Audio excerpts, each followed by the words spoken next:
Sometimes you don't have a clear purpose, but the purpose appears when you're ready. And when I decided I'm going to do this, I declared, and Steve helped me, and everybody joined me. I didn't have, what are we going to do? Very truly, what are we going to do with all the profits? And one night, when I was putting my kids to bed, I was watching this video, just browsing with my daughter. She fell asleep, and then I came across a video which showed what a terrible life girls, little children, little kids are going through who have become victims of child sex trafficking. Not just in Mumbai, everywhere. But exactly 1 week before that, something happened. I generally don't watch documentaries. I switched on the television. I had a similar kind of video. And I saw there is a message, and I need to be open to this. This is the cause. If I cannot imagine this happening with my daughter, I cannot imagine this happening with any daughter. And that's when I decided that 100% of the profits go to rehabilitation of the girl children who have become victims of child sex trafficking.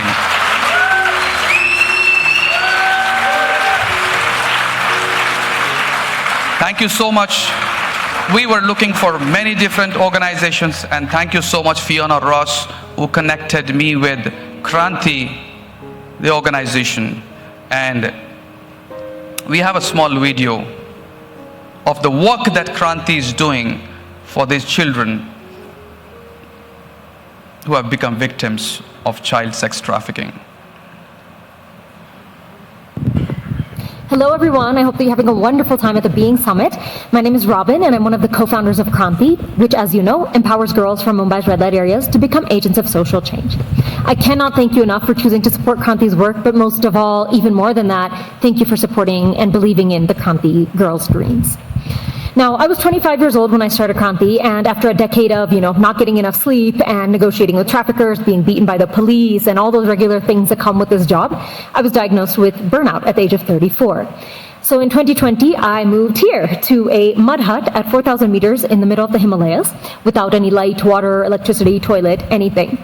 Now, the last 2 years have taught me a lot about being, but what I actually wanted to make this video for and share with you was all the lessons that I have been so incredibly fortunate to learn over the past decade of working at KRANTI. I'm also very, very, very privileged, much more privileged than all of you, because I have some of the most bold, beautiful, brilliant, wisest, kindest, resilient coaches on the face of the planet. And of course, I'm talking about the KRANTI girls and their mothers. So in about 3 minutes, I'm going to summarize for you all of the things that these amazing coaches have taught me over the past decade. I hope you're ready with a pen and paper. So the first and most important lesson that I've learned is the meaning of life. I think we all stop and wonder somewhere along the journey that's called life, what the purpose of it is and what we're doing here. And the answer is, we might seek in scriptures, we might seek in meditation, we might seek in Buddhism or whatever it may be. And yet sometimes you find those answers in the strangest of places. And I found this lesson from somebody named Pinky, who came to KRANTI at 14. She'd been trafficked at the age of 9, and she had a lot of mental health issues. She spent a lot of time cutting her wrists and attempting suicide and things like that. But the most important thing about Pinky was that she spent 90% of her day laughing. And the Dalai Lama says that the purpose of life is to seek happiness and to seek and spread happiness. And I think that this is something that we have in common with every single sentient being on the face of this planet, whether you're American, whether you're Indian, whether you're a man, whether you're a woman, whether you're a mountain goat or a snow leopard, whether you're a teacher or a sex worker. This is something that we have in common with every single being, the desire to be happy and the desire to spread that happiness. And when I look at Pinky, despite everything that she has been through, she literally spends the majority of her day laughing. So when I have those moments where I'm kind of like, well, what is the purpose of life? What am I doing here? Why isn't this working out? I just think to Pinky, and I remind myself that after everything she's been through, if she can spend the majority of her day laughing, why can't I? So the first thing I've learned, as I said, the purpose of life, to seek and spread happiness. Second is the definition of success. And we all from an early age are taught by our own societies what success is, right? Whether it's an education, a college degree, a house with 3 cars, and all of those things. It was somebody very special, again, a girl named Sheetal, who came to Kranti at the age of 17, and she taught me what success truly is. So Sheetal had only studied in 4th and 7th grade when she came to Kranti, and we kept putting her in school and forcing her to go to formal school, and she kept failing and kept coming home crying every single day. And finally her therapist said, why are you forcing her to do something that she hates? Why don't you just let her do what she loves? Now as a parent or a guardian, the idea of letting your child drop out of school so that they can go around drumming, because that's what Sheetal loved to do, did not appeal very much to me. But then I said, well, this isn't working, why don't we go ahead and try something else? So she applied to music schools, and nobody in India would accept her. She didn't speak English well enough, and she hadn't passed 10th, and she was never going to fit in. But one school in Washington accepted her and gave her a full scholarship. So she went to Washington and learned drumming for a year and a half. And then she came back, and basically since then has been working as a drum circle facilitator, working with thousands and thousands of children from marginalized backgrounds of all sorts, children from red light areas, children of migrant laborers, children in government schools. Just last year, she did a year-long program with 600 teenage girls across 22 government schools in Mumbai. Now, when I look back at success and the concept of success, no, Sheetal still hasn't finished 10th or 12th and never really finished any formal education. On the other hand, she is one of the most amazing musical drum circle facilitators, but also a musical therapist in many ways. And now, to me, the measurement of success is literally the smile on Sheetal's face when she's drumming, and the smile on all of those faces of the kids who would never hold a drum if it wasn't for Sheetal. So success, literally, to me, is about the number of smiles that we put on people's faces, and I'm so incredibly grateful to Sheetal to have had the chance to learn this from her. And lastly, one of the most important, and I don't even know what words to describe her, because she's one of the wisest women I've ever met in my life, a woman named Zarina, who was also trafficked at the age of 9 and forced into sex work at 11, and she went on to have 3 daughters, 2 of whom ended up at Kranti, who were the first girls at Kranti, actually.